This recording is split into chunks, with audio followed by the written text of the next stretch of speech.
올해는 중요한 해이기도 합니다. 특별히 이제 대통령 선거가 얼마 남지 않았습니다. 그 대선 후보자들이 내놓는 그 정책을 보면 참 훌륭합니다. 그냥 그대로 된다면 얼마나 좋겠어요. 그런데 결국은 그 정책의 목표는 건강한 나라를 만드는 거예요. 그래서 좋은 정책이란 건강한 가정, 건강한 사회, 건강한 나라를 만들겠다는 것이 아닙니까? 그렇다면 과연 건강한 사회란 어떤 것입니까? 서로 믿는 것입니다.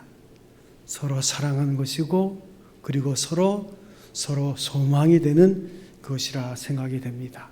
그래서 남에게 희망을 주고 또 모든 사람을 소망적으로 보는 그런 사회가 건강하고 건전한 사회입니다. 우리 아무리 생각해도 우리 인생에 건강이란 참 중요합니다. 그래서 새 소원 가운데도 건강을 제일 먼저 우선순위로 기도 제목을 정하는 분들이 있어요. 아시는 대로 우리가 건강하면 삶에 여유가 있어요. 다른 것은 아무것도 없다 해도 내 자신이 건강만 하면 그것만으로 이 사회를 향해서 50% 구제하는 역할을 하는 거예요. 생각해 보세요. 내가 가정에서 건강하면 온 가족에게 여유를 주고 기쁨을 줍니다. 식구 가운데 누구 하나가 병들면 온 집안이 우울한 거예요. 제가 한 1년여 전에 약간 다리를 다쳤는데 그 병원에 갔더니 이 의사가 약간 오버를 해가지고 오늘 밤에 그 응급실에 실려올지도 모른다고, 또 우리 집 사람한테 얼마나 그냥 뻥을 쳤는지 죽을지도 모른다고. 저는 그 소리를 못 들었거든요. 폐혈병으로 죽을지도 모른다고. 그래가지고 그 말을 또 우리 그 아이들이 다 듣고는 한순간에 집안이 우울해지는 거예요. 병든 사람만 불행한 것이 아닙니다. 전체가 영향을 받는 거예요. 그러니까 우선 나 하나만 건강한 것으로도 사회 봉사를 하는 셈이 되는 거예요. 건강한 사람은 이런 것을 먹어도 좋고 저런 것을 먹어도 좋습니다. 차가운 것을 먹어도 좋고 데운 것을 먹어도 좋습니다. 어디에서 자도, 이런 데서 자도 좋고 저런 데서 자도 아무 상관이 없어요. 그러나 약한 사람은 어쩌다 찬바람 한번 스치면 콜록거리고 콧물 흘리고 야단냈어요. 툭하면 신경질 내고 또 저 아프고 남까지 괴롭힙니다. 허약해서 그런 거예요. 건강해서 튼튼하면 얼마나 좋겠습니까? 그러면 건강의 비결이 뭘까요? 우리가 요즘은 TV 매체를 통해서 얼마나 건강에 대한 이야기가 많고 또 많은 그 건강식품도 나오지만 결국은 적당한 음식을 먹고 운동을 열심히 하고 그리고 마음이 평안해야 되는 거예요. 중요한 것은 건강의 75%가 결국은 정신에 달려있다는 거예요. 나머지 25%는 육체적인 것입니다. 75%가 마음의 건강에 달려있어요. 다시 말해서 정신 건강에 있다 그 말입니다. 그래서 심리학자들은 분석하기를 건강을 잃어버리게 되는 이유가 있는데 그 첫 번째가 사회적인 고독입니다. 남들이 나를 알아주지 않아요. 나를 무시한다고 생각하는 것, 사회로부터 내가 이렇게 소외당했다고 생각하는 것, 이것이 첫 번째요. 두 번째는 큰 사건이 자기 생에 있을 때 여기서 문제가 되는 거예요. 가령 사랑하는 배우자가 죽었다든가 자식이 먼저 죽었다든가 하는 등의 큰 사건을 만나게 될 때 이런 충격을 넘어서지 못하면 결국은 그것이 문제가 된다는 거예요. 세 번째는 자신감의 결여입니다. 내가 나에게 만족하지 못해요. 여기에 문제가 있는 거예요. 네 번째는 일에 대한 불만입니다. 내가 하고 있는 일을 만족히 여기지 못해요. 내가 왜 하필이면 이런 직업을 택했나? 왜 이런 직장인가? 그리고 자기 일에 만족하지 못한 사람, 이런 사람에게는 그렇지 않은 사람에 비해서 12배나 호흡기 질환이 온다고 합니다. 일에 만족하지 못하는 사람은 건강을 지킬 수가 없게 되어 있어요. 그리고 정신적으로는 허약한 데 문제가 있고, 그 다음에는 세계관입니다. 비관적인 세계관, 여기에 문제가 있어요. 비관주의자는 한번 일이 잘못되면, 한번 불안한 일이 나에게 생기면 이것이 앞으로도 계속 나에게 반복될 것이라 생각합니다.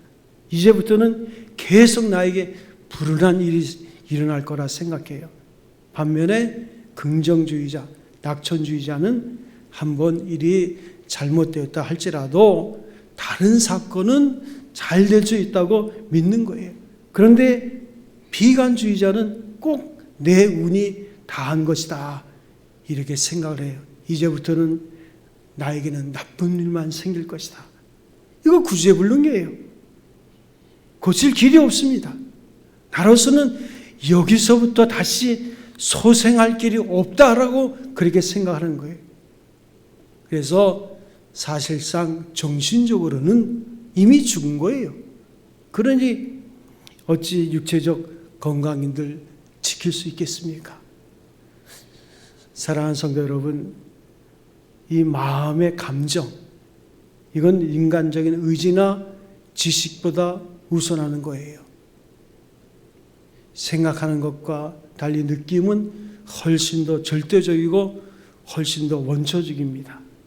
러시아의 철학자 솔프 비에프는 느낌이라는 것, 감정이라는 것에 세 가지가 있다고 말합니다. 수치와 연민과 경건이 그것인데, 수치는 동물적인 본능적 감정이고, 연민은 인격적 감정이고, 경건은 종교적 감정입니다. 이 같은 감정이 실로 엄청난 위력을 가지고 있다는 것을 잊지 말아야 됩니다. 일단 어떤 사건을 만났을 때 이 감정 처리를 잘못하면 모든 것이 다 빗나가는 거예요. 다시 말하면, 더 크게 말하면 삶의 태도가 중요하다는 거예요. 그 사건을 보는 내 마음의 생각이 중요하다는 거예요. 그런 거로 인간의 내적인 건강이 중요하다는 거예요. 사도 바울은 육체적으로는 건강치 못했어요. 간질이 있었어요. 그리고 안질도 있었어요. 그러나 내적으로는 건강해서 그가 그 불편한 몸을 가지고도 순교할 때까지 수많은 교회를 개척하고 건강을 지키고, 그리고 마지막 그 일을 마무리하는 것을 봅니다. 오늘도 본문에서는 속 사람으로 강건하게 되기를 사도 바울이 기도하는 거예요. 사도 바울이 에베소 교회를 위해서 무릎을 꿇고 기도할 때, 주여 에베소 교인들이 속 사람으로 강건케 되게 하여 주옵소서. 여러분, 건강을 어떻게 생각합니까? WHO 세계 보건기구의 정의에 의하면 건강이라는 것은 단지 병이 없거나 허약치 않다는 것, 그것만이 아닙니다. 육체적으로, 정신적으로, 사회적으로 완전히 양호한 상태를 건강하다, 그렇게 말합니다. 단순히 병에 안 들었다는 것, 이것만으로 건강이 될 수 없는 거예요. 영적으로 건강하고요, 정신적으로 건강하고, 정신적으로 건강할 때에 육체도 따라서 건강할 수 있다, 그 말입니다. 그래서 속 사람의 건강이 우선이에요. 그런데 이 속 사람은 물질로서 건강해지는 게 아니잖아요. 속 사람은 사회적인 문제로서 건강하게 될 수가 없어요. 속 사람의 건강은 오늘 성경에 보니까 오직 경건에 있다 그랬습니다. 오직 경건입니다. 그래서 아브라함 헤셀이라고 하는 학자는 이렇게 말하고 있습니다. To be blessing, 산다는 것이 축복인데 to be holy, 다시 한번 생각해보세요. 산다는 것은 거룩이다 그랬어요. 그래서 health라는 영어 단어는 거룩이란 그 단어와 온전함이란 단어가 합쳐져서 health가 되는 거예요. 그게 대단히 중요한 의미를 가지고 있습니다. 거룩함, 경건함, 그 속에 건강이 깃들어 있다는 거예요. 그러고 보면 예수 믿으면 건강할 수밖에 없어요. 그렇지 않습니까? 우리가 새벽 기도 나오고 때마다 기도하고 좋은 하나님의 말씀을 묵상하고 이게 다 우리의 건강의 요소가 되는 거예요. 우리가 잠언 4장 23절에도 보면 솔로몬은 뭐라 그랬습니까? 무릇 지킬 만한 것보다 내 마음을 지키라. 생명의 근원이 이에서 남이니라. 우리는 마음을 지키는 법을 알아요. 우리의 마음에 양식이 있습니다. 그게 뭘까요? 살아있는 하나님의 말씀이요. 늘 성령과 교통하는 기도 생활이 우리의 삶의 경건, 우리의 속사람을 강건케 하면 우리는 모든 육체로부터 자유함을 얻게 되는 거예요. 그래서 경건이 없는 건강이라면 몸부림이요 바락입니다. 죄 지면서 그때 어느 정도는 건강하겠지요. 그러나 죄는 결코 건강할 수가 없는 거예요. 거룩함 속에 진정한 건강이 깃들어 있다고 성경은 말씀하고 있어요. 이 사실을 우리는 매일같이 체험하는 것이 바로 신앙인의 삶입니다. 거룩함을 떠나서는 건강이 없어요. 특별히 오늘 성경 말씀은 구체적으로 이것을 말씀해 주고 있잖아요. 16절에 보면 성령으로 말미암아 너희 속사람을 능력으로 강건케 하옵시며, 이 성령이란 그 말 자체가 Holy Spirit, 거룩한 영이에요. 우리 안에 예수를 믿음으로 거룩한 영이 들어오시는 거예요. 그래서 그 성령으로 말미암아 너희 속사람을 능력으로 강건케 하옵시며, 성령입니다. 성령이 능력을 공급할 때 비로소 강건하다고 확실하게 정의를 내리고 있어요. 여러분, 내적 건강이 여기 있습니다. 신학적인 건강이라는 것은 결국은 성령 충만이에요. 성령 충만은 뭘까요? 성령이 나를 완전히 주도하는 삶을 사는 것이 성령 충만입니다. 율법적인 것이 아니에요. 신학적인 건강은 성령에 충만한 거예요. 그래서 오순절 마가의 다락방에서 주의 성령이 임할 때 베드로를 보세요. 주님과 함께 동행했던 3년, 그렇지만 그는 허약했습니다. 예수님의 이적을 다 봤어요. 그럼에도 불구하고 그는 빈약했어요. 십자가가 다가올 때에 그는 3번이나 예수님을 모른다고 했고 도망갔던 사람이에요. 비겁하고 아주 비열한 그런 행동을 보였어요. 그런데 그가 성령 충만하게 될 때 사람이 달라지고 새로운 용기를 가지게 되는 거예요. 좀 죄송스러운 말이지만 교회에 출석한다고 단순하게 건강해지는 것은 아닙니다. 물론 어느 정도 건강해지겠죠. 그러나 성령 충만해야 돼요. 내가 살아계신 하나님을 날마다 경험해야 돼요. 기도에 깨어 있어야 돼요. 하나님의 말씀을 영혼의 양식으로 삼는 적극적인 행동이 우리에게 있어야 돼요. 그럴 때 우리는 건강한 삶을 살게 되는 거예요. 베드로가 성령 출망할 때 자신의 과거를 극복합니다. 3번씩이나 예수님을 면전해서 부인했던 그가 깨끗한 사람으로 주님 앞에 서서 3,000명 앞에서 설교를, 하나님의 말씀을 담대하게 전하는 그와 같은 사람이 되는 거예요.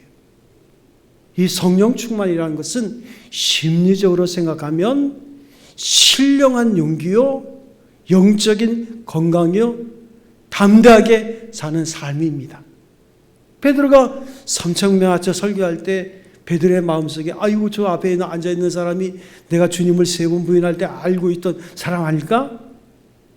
그 사람이 혹시 나를 보고 아이 저 사람 예수 3번 모른다고 그리고 도망갔던 사람 아니야? 이런 마음을 가지면 설교 못해요. 어떻게 그런 생각이 든다면 그는 용기 있게 인생을 살지 못합니다. 그런데 의외로 과거의 아픔과 상처를 질질 끌고 다니는 분이 있어요. 현재도. 예수 믿으면서도 정신적인 장애를 입는 사람들의 특징이 뭘까요? 왜 그렇게 되는 걸까요? 성령 충만하지 못해요. 말도 그냥 사람들에게 시험을 주고 아픔을 주고 좋은 말을 못해. 왜 그럴까요? 내가 병이 들은 거예요. 그래서 우리가 우리의 속사람을 한번 들여다봐야 돼요. 과연 나의 속사람은 성령으로 강건함을 가지고 있느냐? 베드로는 개의치 않습니다. 이제 성령 충만할 때 그는 성령의 능력으로 담대하게 말씀을 전하는 거예요. 그래서 베드로가 담대하게 3,000명 앞에서 하나님 말씀을 전한 능력의 사람이 되는 거예요. 오늘 본문은 말씀하고입니다. 믿음으로 말미암아 그리스도께서 너희 마음에 계시게 하옵시고. 자, 성령으로 우리의 속사람이 강건해지고 그 다음에 따라하겠습니다. 믿음으로 말미암아 그리스도께서 너희 마음에 계시게 하옵시고. 그래서 우리 몸이 성전이 되는 거예요. 예수 그리스도 주의 성령이 우리 안에 거하심으로 너희가 하나님의 성전인 것을 알지 못하느냐? 고린도전서 3장 16절에 있는 말씀입니다.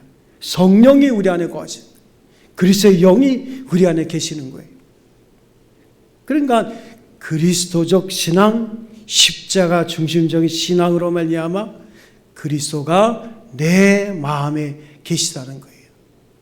그래서 성도들은 늘 내 안에 주의 성령이 거하신다. 임마누엘, 세상 끝날까지 나와 함께 하신다. 이 믿음을 가지고 사는 거예요. 여러분 어린아이들이 노는 걸 보세요. 마음대로 노는 것 같아도 그 마음속에는 항상 어머니가 있습니다.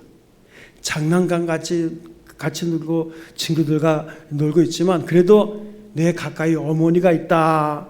이걸 의식하고 그 믿음을 가지고 노는 거예요. 그런데 그 어머니가 멀리 갔다든가 그렇게 생각되면 그 시간은 견딜 수 없는 거예요. 그래서 울음을 터뜨리는 거예요. 본문에 보면 그리스도께서 마음에 계시게 하여 달라고 사도 바울이 간절히 기도합니다. 이 계신다는 것은 잠시 머무는 그런 임시적인 것이 아니라 영구적으로 내 안에 그리스도 예수가 거한다는 거예요. 한번 우리 안에 주의 성령이 거하면 언제까지? 세상 끝날까지 나와 함께 하시는 거예요. 그래서 중요한 것은 그 다음에 우리의 삶입니다. 성령 충만이라는 것은 내 안에 계신 성령께서 나의 주인이 되시고 그분이 나를 주도하는 게 성령 충만이에요. 그런데 성령 근심케 하는 일이 있어요. 성령이 주도가 되지 않고 여전히 내가 주도하는 성령이 소멸되는 경우가 있어요. 전혀 영향력을 발휘하지 못할 때 그때 성령은 신학적으로는 없어지지는 않지만 영향력을 발휘하지 못하는 거예요. 그래서 사도 바울은 에베소서 5장 16절부터 18절에 세월을 아끼라 때가 악하니라. 그러므로 어리석은 자가 되지 말고 하나님의 뜻이 무엇인가 분별하기 위해서 세상 술에 취하지 말고 성령의 충만을 받으라.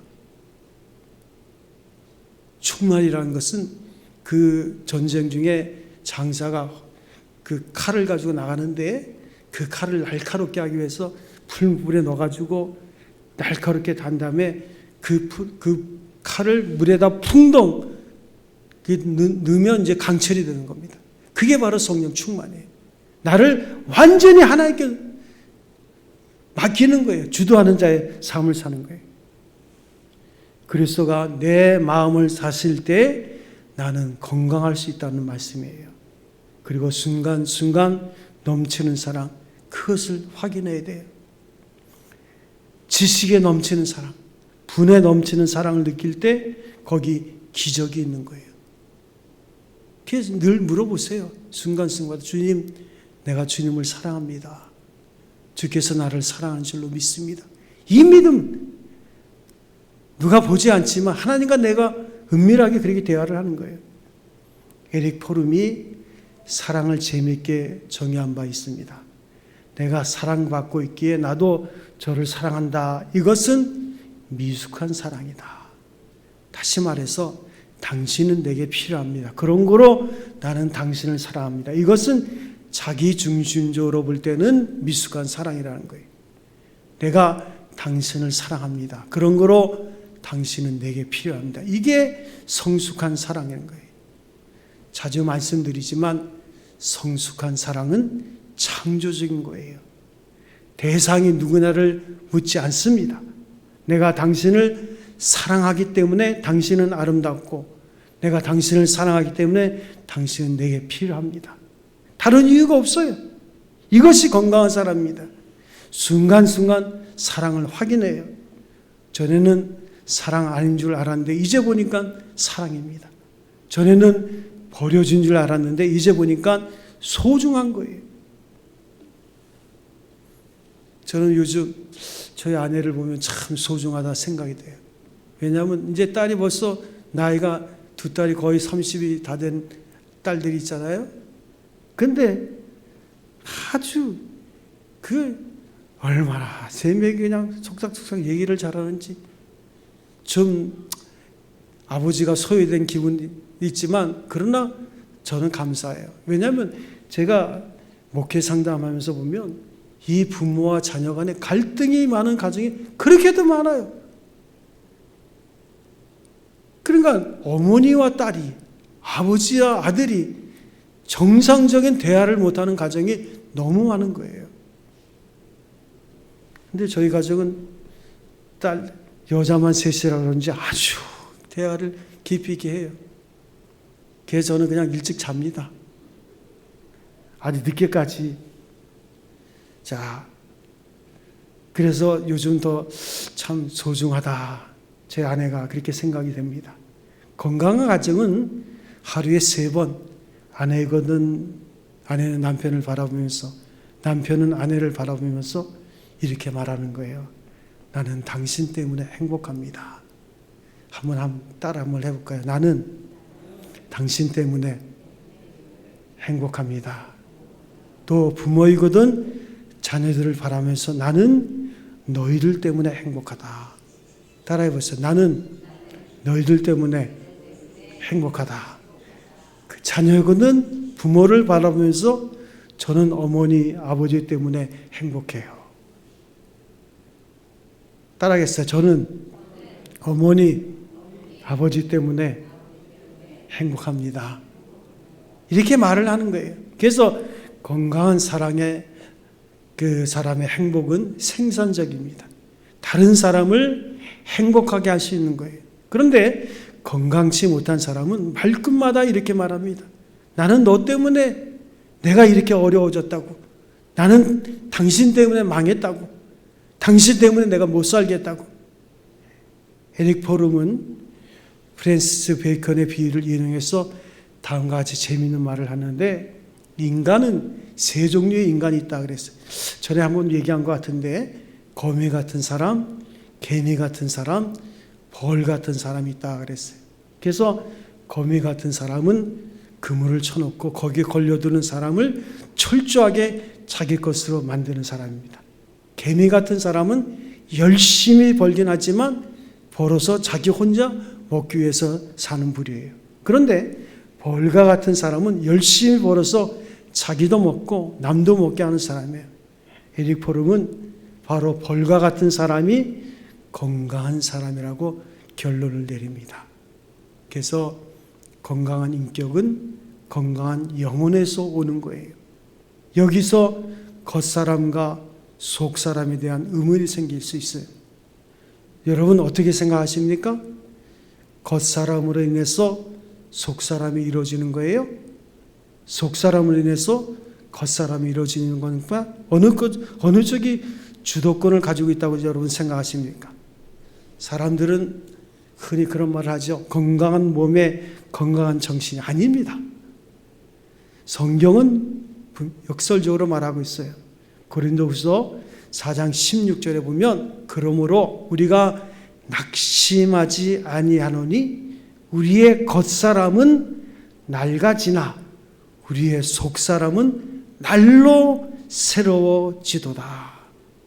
겉사람은 시간이 지나가면 낡아집니다.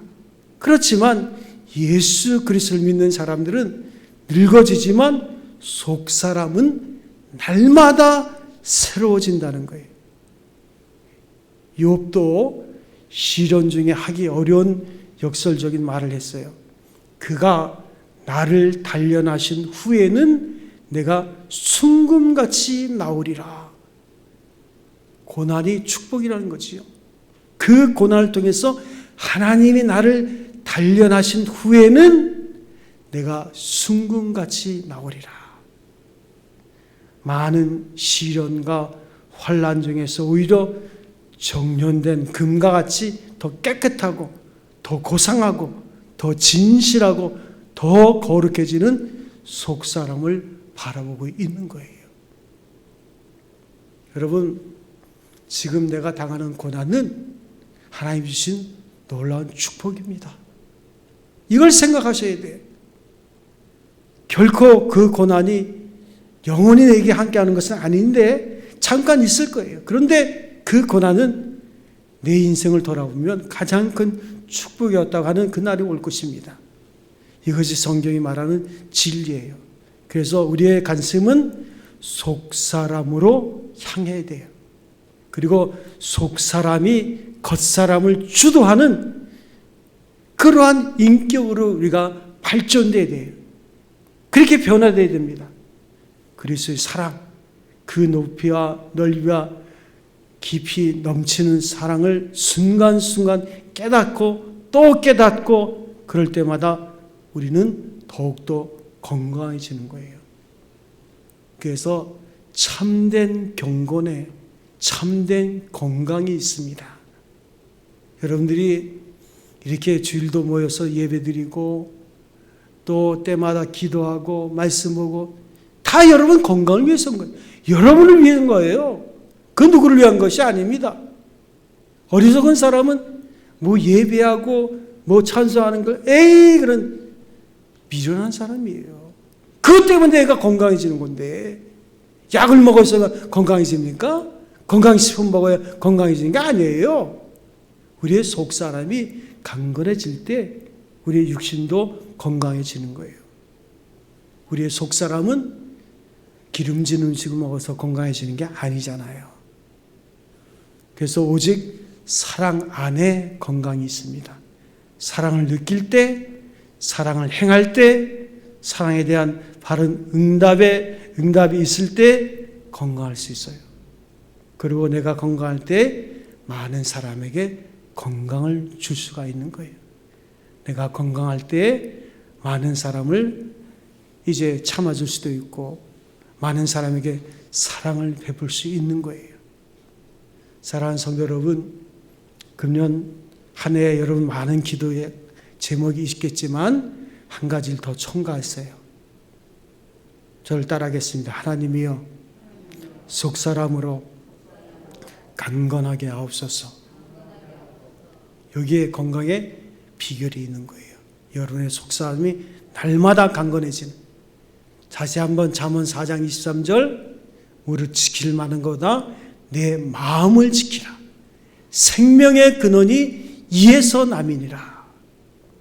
하나님의 은혜가 여러분들 삶 속에 함께 하시기를 주님의 이름으로 축원드립니다. 찬송한